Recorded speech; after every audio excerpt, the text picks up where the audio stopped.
हे aspiring authors, तो आज हम बात करेंगे ट्रेडिशनल पब्लिकेशन के बारे में। लेकिन उससे पहले मेरी एक बुक आ रही है ग्लिचेस इन द हेवन। उसका मैंने कुछ टाइम पहले कवर रिवील करा था अपने इंस्टाग्राम चैनल पे, तो उसका लिंक आपको नीचे डिस्क्रिप्शन में मिल जाएगा। So don't forget to check that out. So traditional publication basically होते क्या है? ट्रेडिशनल पब्लिकेशन वो पब्लिकेशन होते हैं जो आपसे आपकी बुक को लेकर खुद से पब्लिश करते हैं। वो खुद ही उस पर पैसा लगाते हैं और कैसे वो पब्लिश होनी है वो सारी चॉइसेस भी पब्लिकेशन की ही होती है। अभी इस पे क्या होता है कि वो कई बार आपकी बुक को आपने जो लिखा है उसको भी कई ज्यादा एडिट कर देते हैं, बट ये कुछ ऑथर्स को पसंद नहीं आता है। बट होता क्या है कि उनकी बहुत ही प्रोफेशनल टीम होती है जो कि एडिट करती है, तो फिर वो बेसिकली इस तरह से एडिट करते हैं कि आपकी बुक एकदम बेस्ट होके मार्केट में उतरे।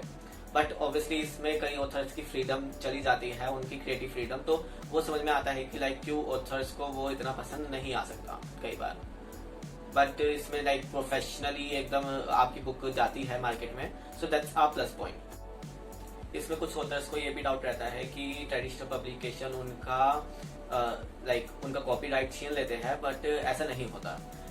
वो आपका कॉपीराइट नहीं छीनते, बुक आपके पास ही कॉपीराइट रहता है। बस कुछ राइट जैसे कि जैसे अगर आपकी बुक पे मूवीज बन रही है तो फिर वो उसमें से पब्लिकेशन का आ जाता है, बिकॉज आफ्टर ऑल पैसा भी उन्होंने लगाया है। बाकी हमेशा ऐसा भी नहीं होता है, because her publication her author को एक यूनिक कॉन्ट्रैक्ट देते हैं।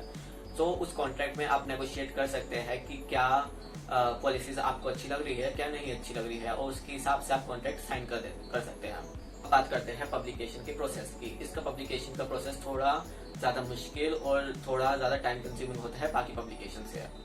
बट कुछ पब्लिकेशंस ऐसे भी होते हैं जो कि बहुत ही जल्दी काम करते हैं, बहुत ही जल्दी रिस्पॉन्सेज भी देते हैं। सो आपको हर एक पब्लिकेशन की वेबसाइट पे जाके देखना होगा कि एक तो वो अनसोलिसिटेड कॉपीज ले रहे हैं या नहीं ले रहे। उसके बाद अगर वो अनसोलिसिटेड मैन्युस्क्रिप्ट्स ले रहे हैं तो आपके बुक का जॉनरा वो पब्लिश करते हैं या नहीं करते। आपका बुक का जॉनरा नॉन फिक्शन हो सकता है, फिक्शन हो सकता है, और उसके बाद भी काफी सारे सब जॉनरास आते हैं, तो वो आपको चेक करना पड़ेगा वो इस जॉनरा की बुक पब्लिश कर रहे हैं या नहीं कर रहे। फिर आपको उनको एक ईमेल ड्राफ्ट करके भेजना पड़ेगा जिसमें आपको अपने बुक का सैंपल भी भेजना पड़ेगा। तो सैंपल के लिए वो भी उनकी वेबसाइट पे सब कुछ लिखा होता है कि वो उनकी क्या रिक्वायरमेंट्स है। जनरली ज्यादातर पब्लिकेशन आपके फर्स्ट 3 चैप्टर्स मांगते हैं, या फिर वो बोलते हैं कोई भी आपके बेस्ट 3 चैप्टर्स बुक के, और समरी सिनॉप्सिस, ज्यादा कुछ नहीं मांगते हैं वो उसमें। सो ये सब भेजना होता है। उसके बाद वो आपका वेटिंग टाइम होता है जब वो चेक आपकी मैन्युस्क्रिप्ट चेक कर रहे होते हैं। सो उसमें कई बार कुछ पब्लिकेशन 6 महीने या 1 साल भी लगा देती है, और कुछ पब्लिकेशंस 1 महीने में भी रिप्लाई कर देती है। अगर आपको ट्रेडिशनल पब्लिकेशन का कॉन्ट्रैक्ट मिल गया तो फिर आपको और कोई फिक्र करने की जरूरत नहीं पड़ती है। ये होता है कि मार्केटिंग के लिए तो आपको ही काम करना पड़ेगा, because after all you are the author of the book. So but mostly काम ट्रेडिशनल पब्लिकेशन ही करता है, और पैसे भी उसमें वही लगाते हैं, तो ऑथर की बहुत ज्यादा चिंता खत्म हो जाती है। जो ऑथर की चिंता रहती है मेन वो होता है रॉयल्टीज, कि आपको रॉयल्टीज कितनी मिलेगी।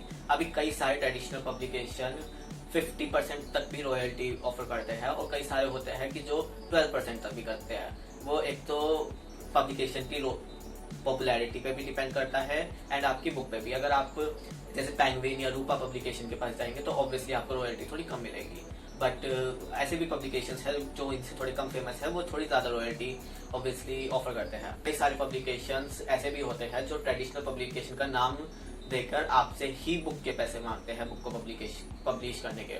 सो वो जो पब्लिकेशन होते हैं वो एकदम फ्रॉड होते हैं, स्कैम होते हैं, तो उनसे बिल्कुल कभी नहीं जाना चाहिए। अगर आपसे ट्रेडिशनल पब्लिकेशन के नाम पे कोई भी पैसे मांगे, so that's not a genuine publication.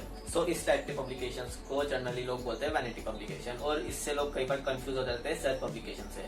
तो उसमें आपको कंफ्यूज नहीं होना है, वो एकदम अलग पब्लिकेशन होता है सेल्फ पब्लिकेशन, और उसके ऊपर भी मैंने एक वीडियो बना रखी है, उसका लिंक आपको डिस्क्रिप्शन में भी मिल जाएगा और आपको मेरे यूट्यूब पेज पे तो मिल ही जाएगा। अब जब हमने तीनों पब्लिकेशंस के बारे में जान लिया है तो सवाल आता है कि मेरे लिए कौन सा पब्लिकेशन सही है। अभी आपकी बुक के लिए कौन सा पब्लिकेशन सही है वो तो आप ही डिसाइड कर सकते हैं, लेकिन अगर मैं शॉर्ट में थोड़ा सा समझाऊं तो अगर आपका बजट कम है और आप ये भी चाहते हो कि आपका फ्रीडम आपको अच्छे से मिले अपनी बुक पे, अच्छे से आपका कंट्रोल रहे अपनी बुक पे, तो प्रिंट ऑन डिमांड बेस्ट है आपके लिए। लेकिन आपके पास थोड़ा बजट अच्छा है और आप ये भी चाहते हैं कि मतलब आपके पास फ्रीडम तो रहे बुक की, मतलब सारा कंट्रोल आपके पास तो रहे, लेकिन आपका जो काम है पब्लिकेशन का वो कोई और करे आपके लिए, तो आपके लिए सेल्फ पब्लिकेशन बेस्ट है। और अगर आप थोड़ा वेट भी कर सकते हैं और आपको लाइक फ्रीडम से इतना वो नहीं है कि मतलब आपको अपनी बुक पे ज्यादा कंट्रोल नहीं चाहिए, तो ट्रेडिशनल पब्लिकेशन आपके लिए बेस्ट है। और आप ये भी चाहते हैं कि आपकी बुक एकदम प्रोफेशनली अच्छे से पब्लिश हो, तो भी आपके लिए ट्रेडिशनल पब्लिकेशन में ही जाना बेस्ट। सो आज के लिए इतना ही। आपके कोई भी सवाल हो तो कमेंट सेक्शन में जरूर पूछेगा, मैं उसके जरूर रिप्लाई करूंगा। और लाइक एंड सब्सक्राइब करना बिल्कुल ना भूलें, और मैं ऐसे ही पब्लिकेशन रिलेटेड वीडियोस लाते रहूंगा। तो तब तक के लिए अलविदा।